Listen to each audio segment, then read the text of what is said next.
Entering.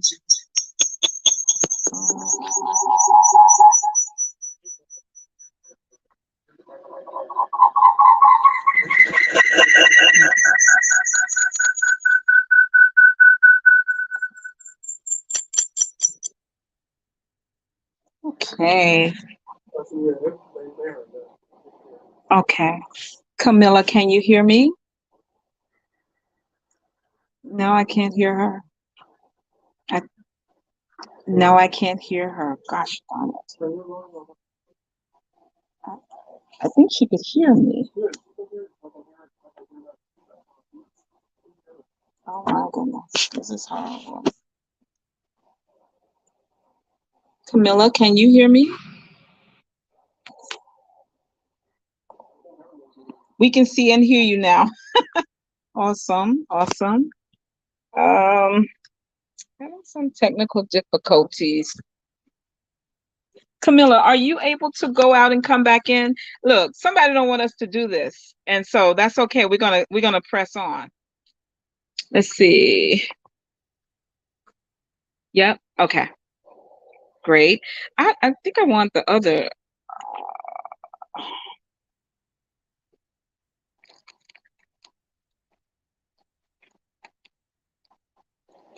I know she's coming back in.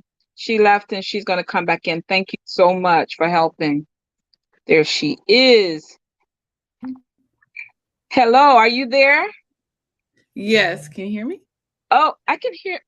Now I can. Oh, I can hear you on my phone because whatever's going on with my computer. You see how cute I had it set up for you and everything, and then the technical difficulties. Well, let me just say this. I'm so sorry. I'm so very sorry, but it doesn't matter about the technical difficulties because what you're here to share with all of us is so much more important than any audio issues that we may have. So my name is Dr. Deborah Jenkins. I'm your host for Black Talk Platform. I know people are not happy with this show because what Kamilah V. Moore, Esquire, and her task force, her California Reparations Task Force, are doing is historic and will have nationwide implications. And I am so happy to welcome you, Chairperson Moore, to Black Talk Platform. Welcome, welcome, welcome. You can share anything else about yourself and your task force as an introduction that you'd like for the audience to hear. Welcome. The floor is yours. Thank you so much, Dr. Jenkins, for having me. I think you gave a really excellent introduction, but for those audience members, my name's Kamilah Moore, and I am the chairperson for the historic and first in the nation California Reparations Task Force, for the first task force in the nation to study and develop reparations proposals for African Americans, with a special consideration for African Americans who are descendants of persons enslaved in the United States. And we have met since June of 2021, hosting a series of 2-day virtual hearings on substantive topics that substantiate the claim for reparations for the African American descendant community, starting with the transatlantic slave trade to the institution of slavery to more contemporary harms or the lingering negative effects of the institution of slavery as against a particular group of people, and that is African Americans who descend from chattel slavery in the United States. Yes, so yeah, so we've been meeting, like I said, since June of 2021 on those particular issues, and now we're moving in out of the study phase to more the development stage, where we're actually having, as a 9-member task force, we're going to have substantive conversations about what reparations actually looks like. And those final recommendations will be put into our final report issued for June of next year. But we also have an interim, or our first report, that's being released in June of this year, which will catalog or chronicle all those harms that we discussed throughout those 2-day virtual hearings since June of last year. And it will also include some preliminary recommendations as well for the legislature to adopt. Awesome, awesome. Listen, to me, I was fortunate enough because there are some really dynamic leaders on Twitter who were broadcasting through Clubhouse and Twitter your hearings. And so those of us who were interested enough in the work that you and the other 8 members of your task force are doing, we were so attentive. We were taking notes. We heard some of the vitriol that you had to manage during this process, especially as it relates to defining who would be eligible. I couldn't have you here tonight without talking about the lineage-based reparations. What is it? What is the word that I'm searching for? Baseline, I suppose I should say, for lack of a better word. I asked Chairperson Moore to grace the platform of Black Talk platform after hearing her as a guest on a major network show. And I really, I hope you don't mind me sharing this. I didn't like that the question that should have gone to you went to another guest who is not on your task force and can only make conjectures similarly to what I would do. You are the person who has the authority to let us know whether or not the implications for the nation will come out of your committee. And so that's why I reached out to you and you graciously accepted my invitation. I felt like there was a bit of propaganda going on there. And that's why I really want you to educate us about how you and your committee have determined the direction you're going to go in as you prepare for the June report, preliminary report to be released. What can the residents, I suppose, and the nation, the residents of California and the nation expect from your report? Yes. So, in terms of the community of eligibility, the task force decided in a 5-4 decision at our March 29th and March 30th hearing to define the community of eligibility as those who can confirm their lineage to, or if you're an African American descendant of a chattel enslaved person, or you can trace your lineage to a Black person living in the United States prior to 1900. And the context around the community of eligibility was related to, should reparations eligibility be tied to race? So, all Black Californians, regardless of national or immigrant origin, should be eligible for reparations under the state reparations task force, or should it be lineage based? Those who can confirm their lineage to a descendant of a chattel enslaved person or a Black person living in the US in 1900. And so, it was a 10-month debate. So the task force, which I said comprises of 9 members, has discussed who should be eligible for reparations in the state in one form or another since our first meeting, actually, in June of 2021. And, we've invited different people to speak on the issue, namely Secretary of State Shirley Weber, who was the lead author of AB 3121, which created the task force. And she came to speak and provide expert testimony in January of this year to essentially confirm the legislative intent in her eyes, which was that this task force and the reparations that come out of it should be lineage based. We also had Dean Erwin Chemerinsky, who is the dean of UC Berkeley Law School and is a constitutional law scholar, actually one of the more foremost constitutional law scholars in the country. And he came to provide expert testimony in February during our Black History celebration. He essentially stated that a lineage-based model would more likely survive judicial scrutiny versus a race-based model. And so, we had testimony, like I said, from Secretary Weber in January, Dean Erwin Chemerinsky in February, and then we had the historic vote in March to confirm that the lineage-based reparations would be the best way to go about the situation, as it's in alignment with the legislative intent, with the constitutional legal advice.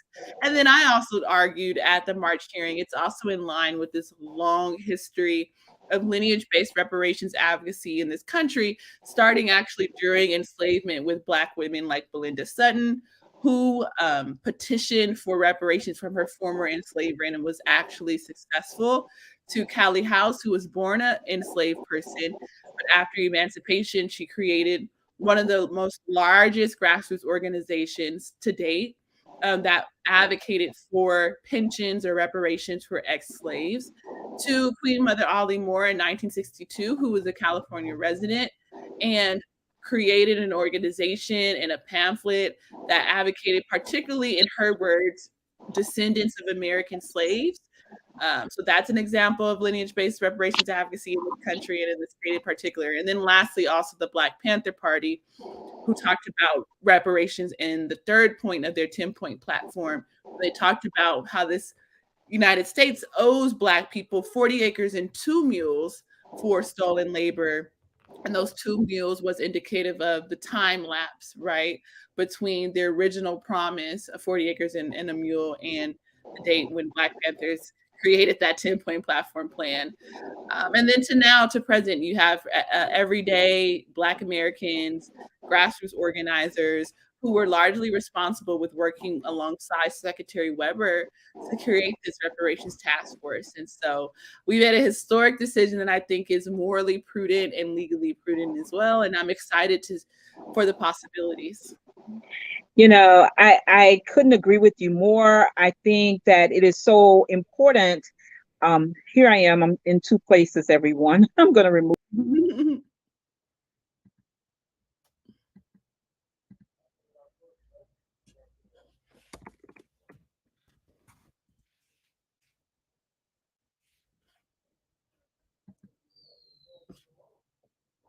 I think that it is so important. Here I am. I'm in two places, everyone. I'm going to remove.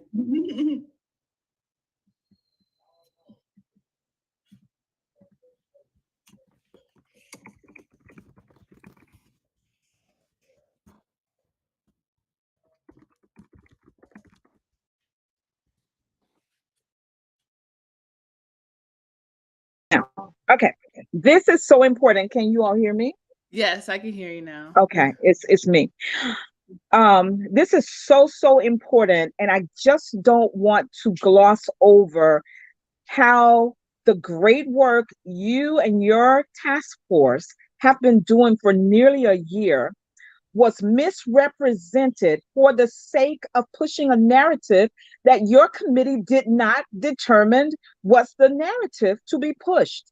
You have just shared with us, and for those of us who are students, we will have listened closely to the names you just called and the historic presidents that have been set.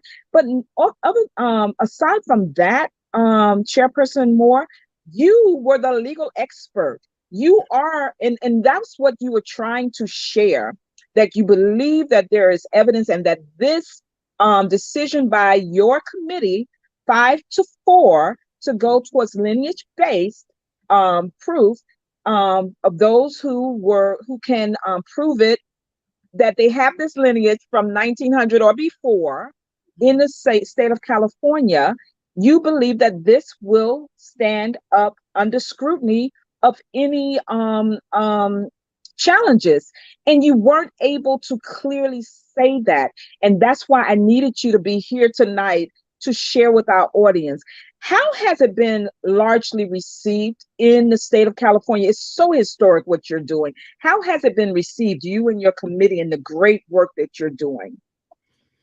Yes, thank you for that. And to your point in terms of the messaging, right? There were some articles after the decision that, for some reason, stated that only a tiny fraction of the African American or Black community would be eligible for reparations under this lineage-based model that the task force voted upon. Which I don't know where people got that from, because that's absolutely not true. When you actually look at the numbers of Black Americans who descend from chattel slavery in California in particular, over 90% of Black Californians in the state are descendants of ancestors who were enslaved in this particular country. So, in fact, the overwhelming majority of Black Californians would be eligible for reparations under this particular model that we adopted. And then also, we, as part of our preliminary recommendations that still have to get some final approval, I should mitigate by saying some of those preliminary recommendations talk about creating or establishing the Office of American Freedmen Affairs, which would be an office similar to the Bureau of Indian Affairs that is completely dedicated to issues concerning the African American or American freedmen community. And it would also, in terms of the preliminary recommendations, include an Office of Freedmen Genealogy. So to the point where there might be some difficulty from the descendant community who, for instance, some individuals may have a harder time confirming their eligibility, there would be an Office of Freedmen Genealogy where there would be state resources dedicated to training genealogists to help confirm lineage eligibility for the descendant community.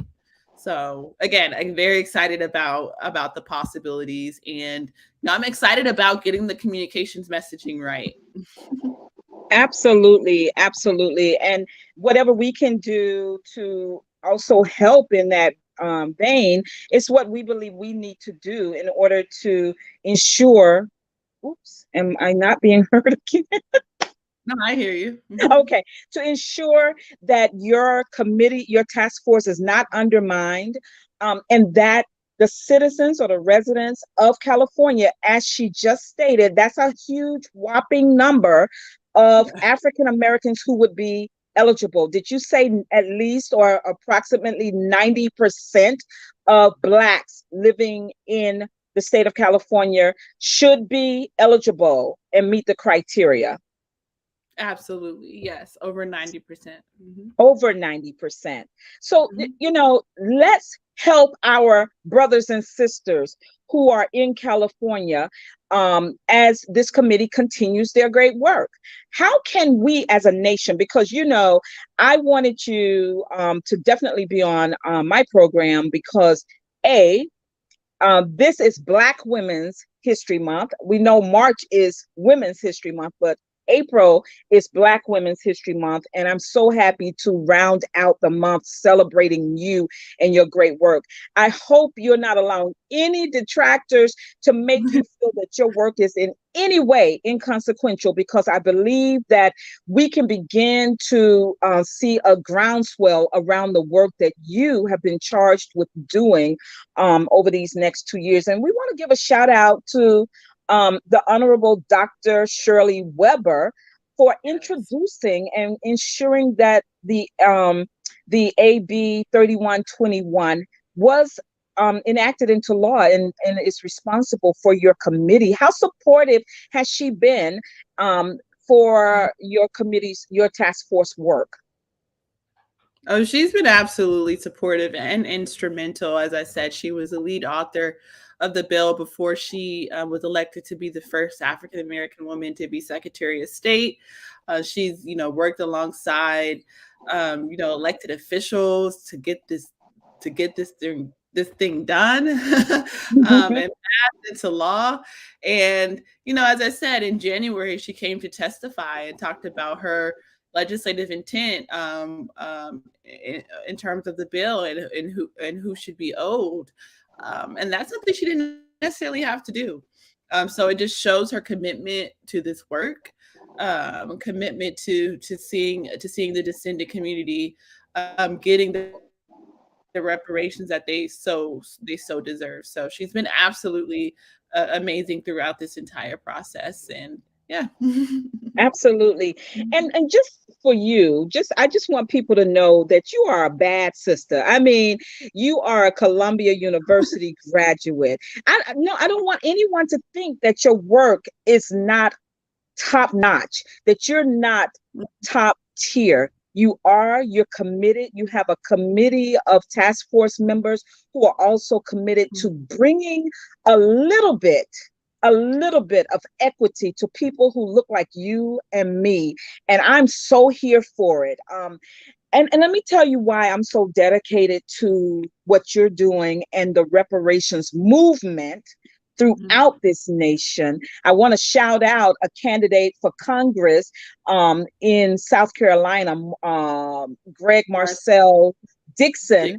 Dick. He is an unapologetic reparationist, and we need more people like you and like a Marcel and like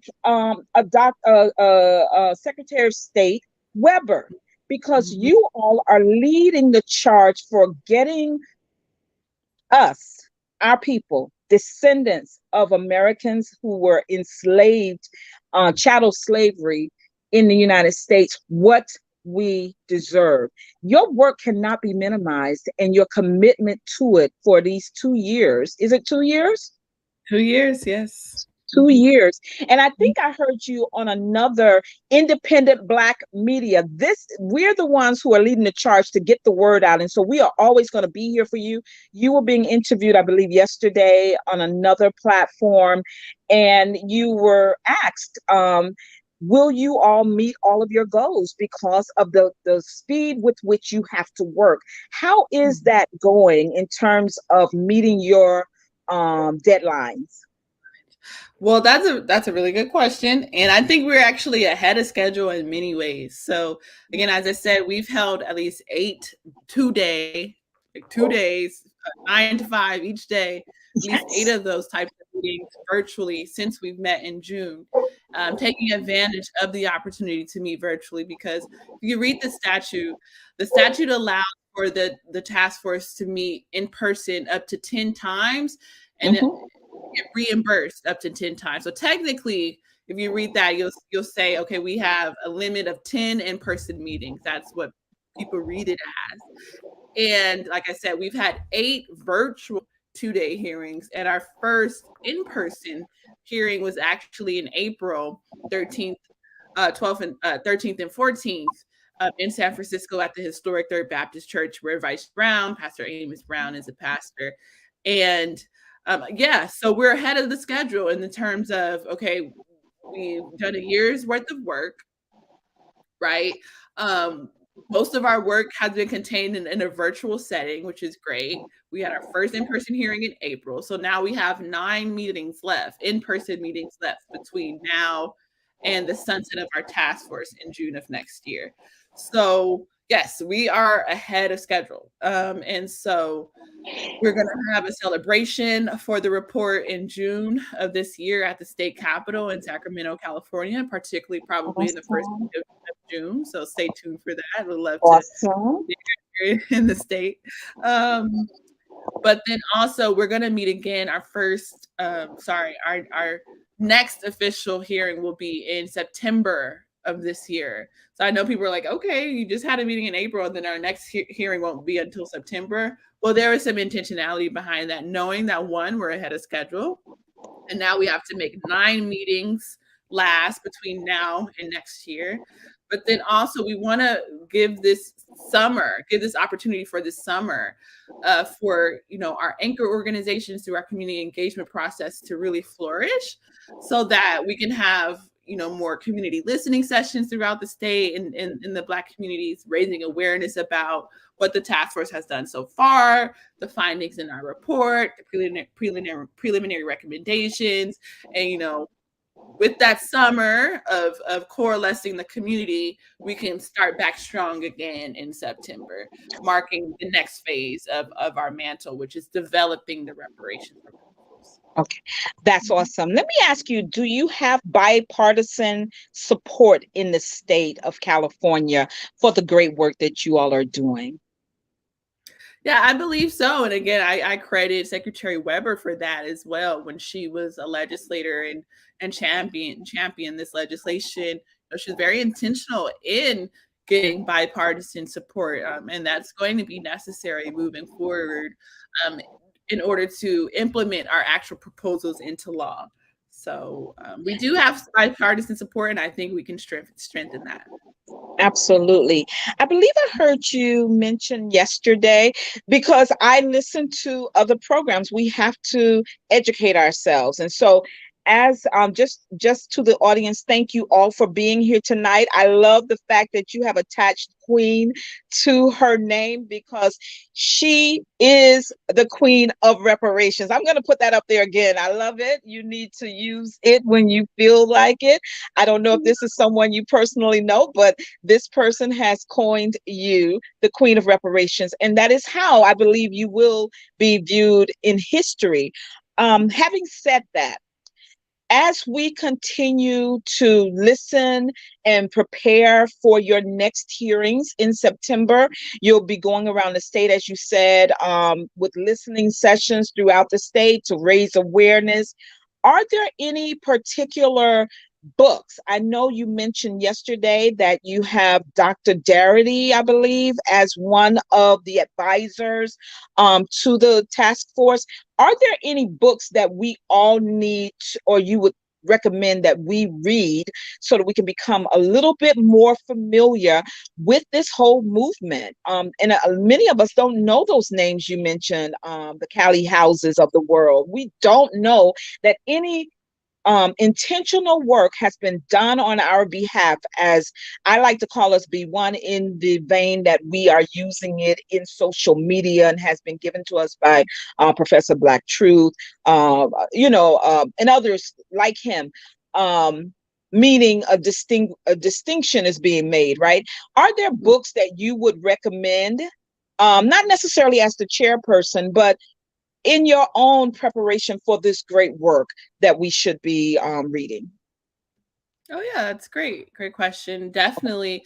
So yeah, since you mentioned Dr. Darity's book, From Here to Equality, Reparations for Black Americans in the 21st Century is a great book.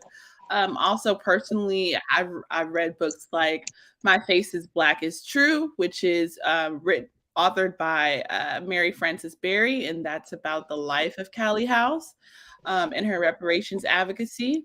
So again, that book is called My Face is Black is True.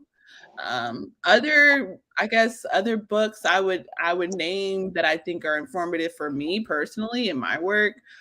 Cast by Isabel Wilkerson, and essentially that's about, and it's detailing how African Americans not only have faced racism or institutional racism in this country, but that sometimes race and racism isn't particularly sufficient in describing the particular experiences of African Americans in this country, and that casteism or caste, um, in a way, more aptly describes the positionality of the African American community in relation to other groups in this country, even of Black immigrants who obviously share skin color as us, but as Isabel Wilkerson argues, is positioned in a different way in this particular society. And it demonstrates how African Americans, like Dali Indians or the Untouchables in India, Yep. or like Jewish people in Nazi Germany, are relegated to the bottom caste of our particular societies, and the implications of that.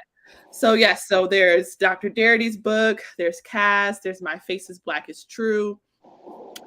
I guess I could just leave it there. Honorable mention Barracoon by Ida B. Wells is Yes. actually has this right. She has it. Yes, yes, yes. I'm Yeah. pretty sure. I'm pretty sure I'm spelling Barracoon wrong. Barracone. Yeah, Barracoon. OON. Actually, coon. Yeah. Okay. Yeah, Barracoon, it talks, that's the word for the holding cells of the enslaved people when they were captured in Africa. Before they were put onto the ships, they were put into barracoons. Oh, okay, great. See, a little knowledge there. And I have the book and haven't read it. So she shared with us, everyone, 4 books that we can study over the summer, because there will be, just like wildfire, spreading throughout this nation. There are already other, not statewide necessarily, but there are other cities, and we certainly want to give an honorable mention to Asheville, North Carolina, one of the leaders in terms of cities. But we believe, and I'm going to invoke his name, Marcel believes that this needs to be on the federal level, and so do I. And but I'm happy that California is leading the way in terms of what states do to finally honor. I don't even know if the word is honor. When I think about all that our ancestors endured and what we as descendants continue to endure, I don't know if this is a mark of honor. How do you, let me ask you, how do you see it? What word, what adjective would you use? Because I'm not sure if honor, because of all of their suffering, is sufficient in a discussion about what they're owed, that we could actually never give them, but this is a semblance of what is owed them. Yeah, so I totally understand that line of thought. So if not honor, I would maybe just say at this point and stage and where we are right now, and particularly with the historic vote that we made in terms of affirming lineage-based reparations, I would say recognition. I know that Recognition. That's good. recognition. Mhm. Yes, that really is better.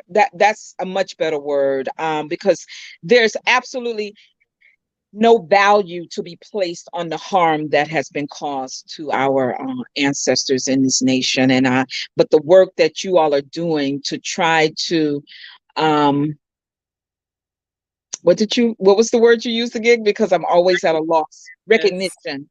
Recognition is a powerful word and very deserving. Let me ask you, what's next for you after your work is done with the task force? Or have you thought that far?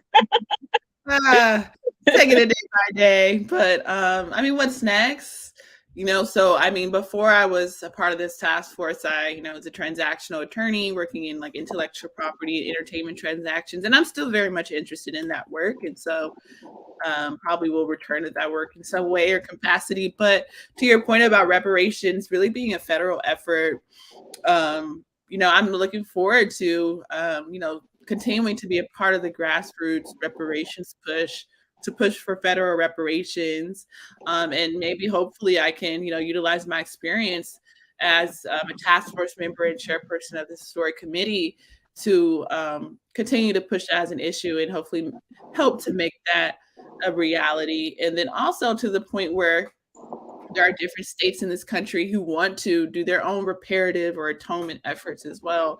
I will look forward to again utilizing my experience to give any insight to grassroots organizers who are looking to do something similar in their states. What happened? What happened? Oh Hello, my, what happened? I can hear you. I don't know if you can hear me. Oh my, what happened? Hello.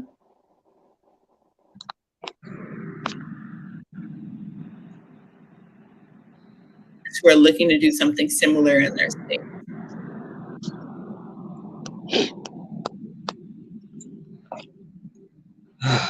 Goodness, what the world? What the world? Oh, you're on mute. You're on mute. Let's see, mute it.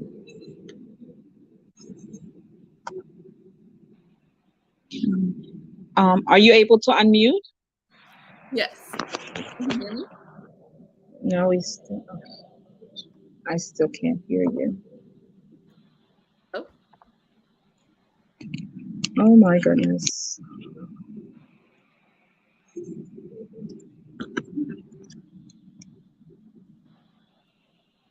Why can't we hear her? Hello? Can you hear me? Yes, I can hear you. Hello?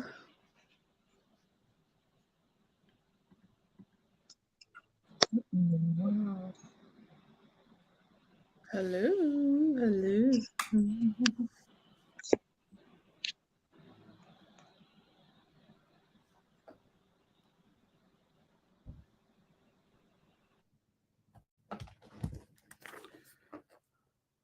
Camilla, can you speak? Can you Yes, hear? I can. Yeah, I can hear you. I think people are I can't saying hear her. I think people are Oh, saying you all it's on. can hear her. Yeah. I did. No, it's still there. I did. Oh my goodness. Huh? Yeah, it's still muted. Oh, my mute. Hello? Yes, I Can you can hear me hear you. now? Yes. Yes. Oh,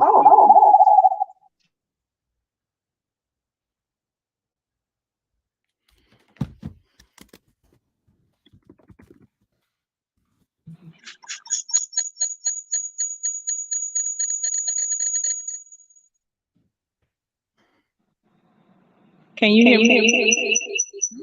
Yes, but there's some feedback.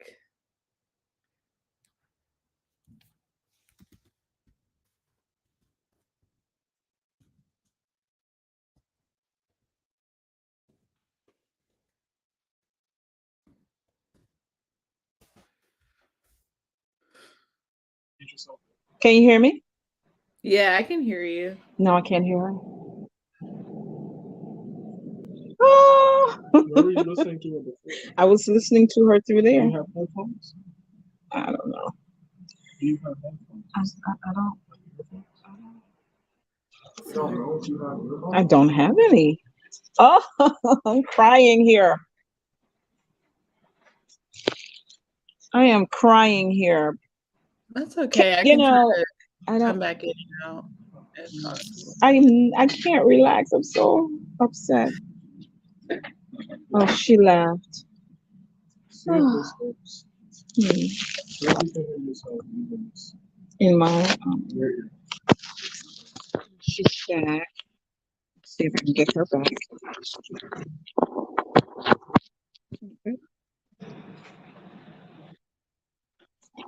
Yeah.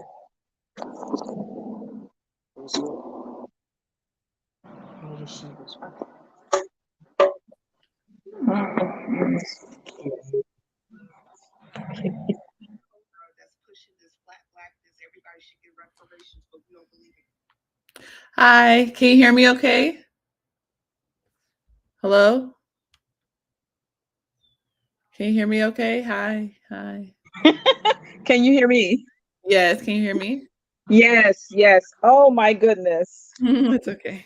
Oh no, it's so not okay. So that means I'm gonna have to have you back over Yes, the summer. yes. Definitely when you all go to Sacramento. Too bad I can't come to California and be there when you all mark your year, because I really feel like this is such critical work that we all need to support, that we all need to hear.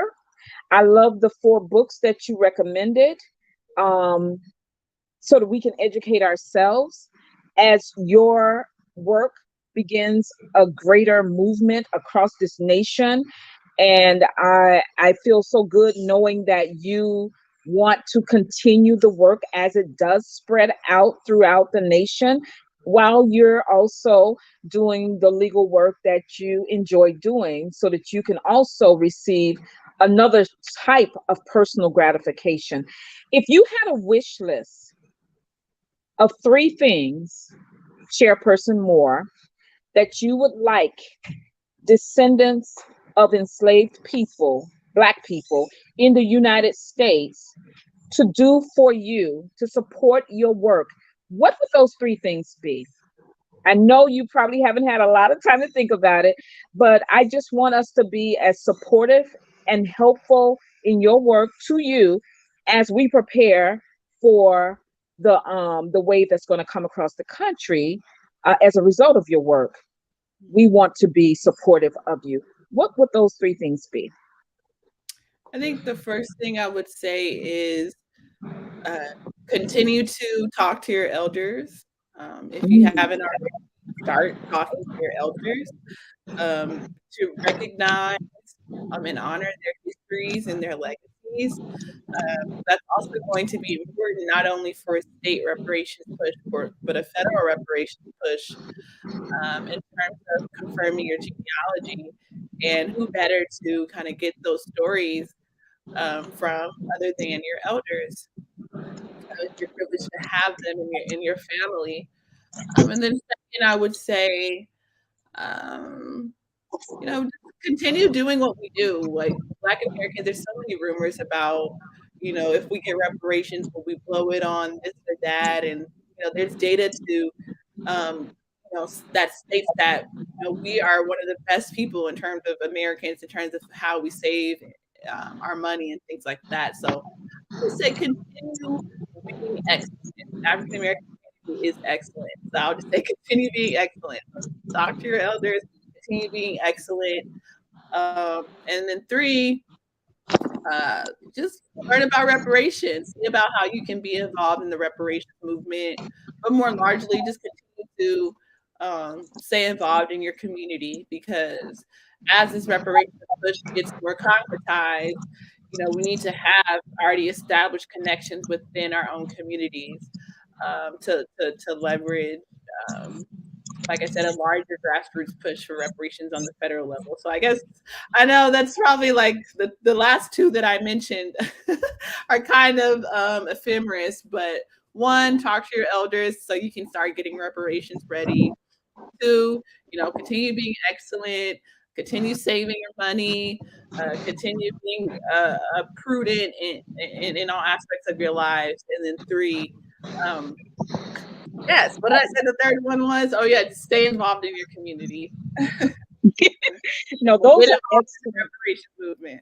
Yes, yes, yes, yes. Because they are happening, everyone. They are happening throughout the nation, in your cities, in New York. I'm from New York, and so we have it going on. New Jersey has it going on. All these states are beginning to talk about it, but we're the ones who are going to be pivotal and critical in ensuring that the legislators don't drop the ball, don't soft pedal what it means. And that's why what Chairperson Moore is doing is so important. We have to support her in the task force work to ensure that a lot of what they do can just simply be replicated.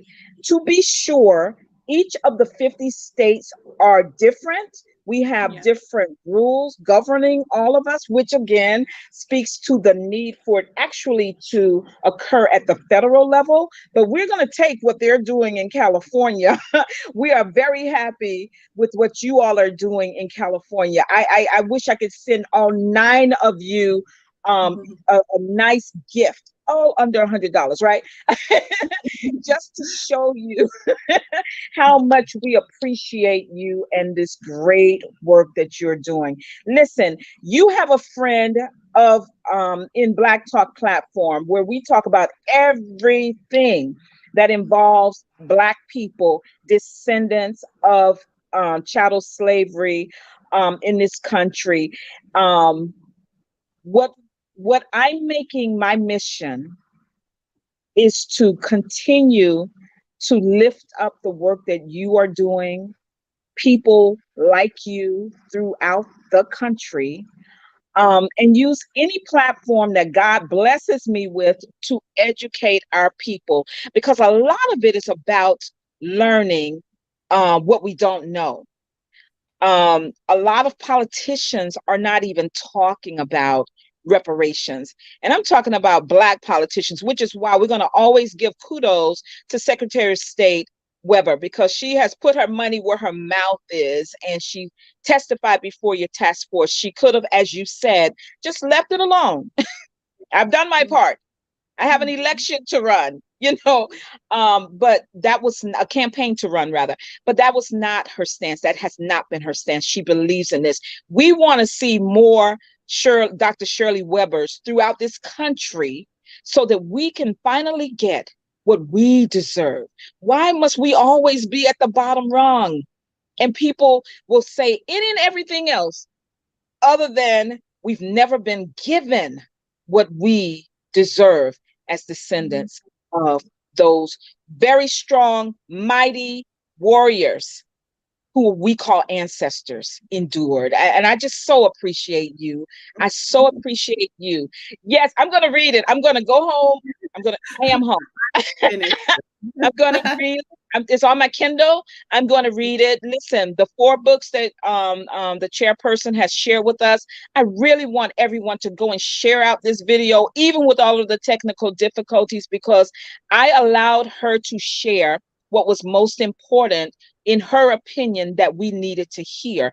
That's all that really matters. That's all that really matters is what she, as the leader of this great task force, is trying to do on behalf of our people. Let me give you the final words for our show tonight as we prepare to close. I'm sorry, let me tee up next week's show. I have next week's show, May 3rd, I believe, will be with Denise. Denise is a part of the Save Mason, Tennessee. And I had the banner from Save Mason, Tennessee somewhere here, but I cannot find it. We did a show a few weeks ago. I'm pretty sure, Chairperson, you are familiar with the effort.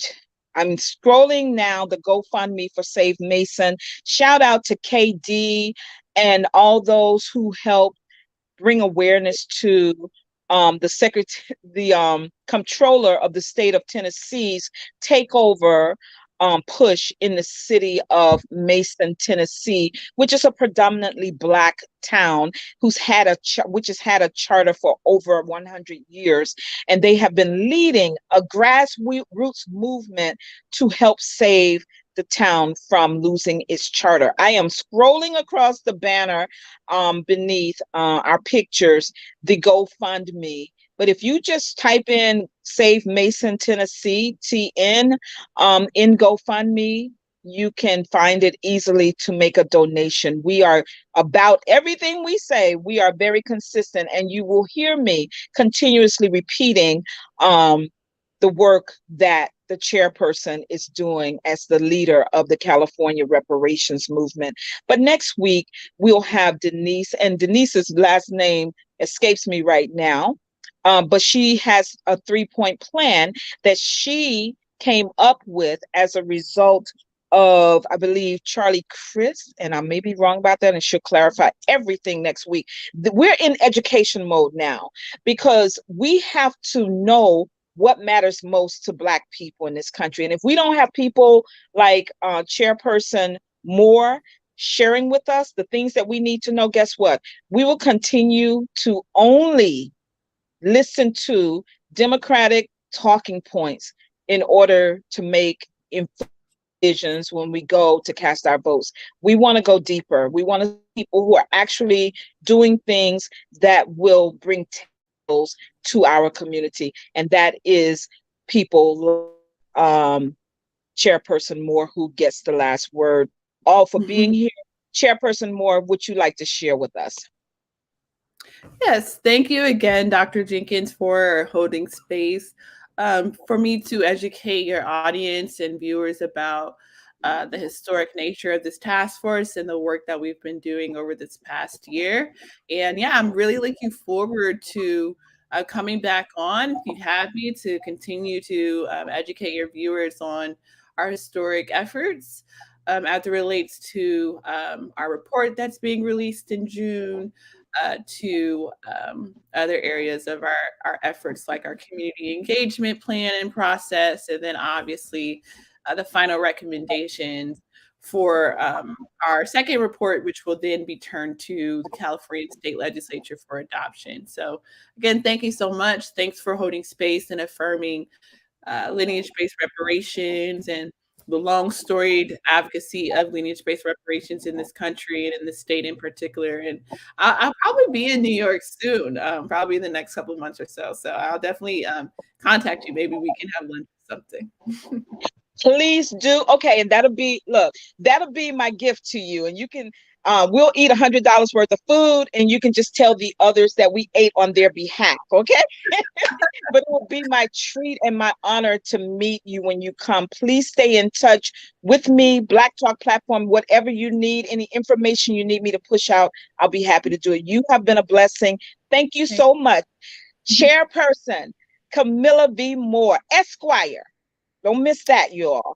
Esquire. of the California Reparations Task Force. God bless you all and thank you all for being here with us. We'll do it better next time. God bless. Hold on, God chairperson.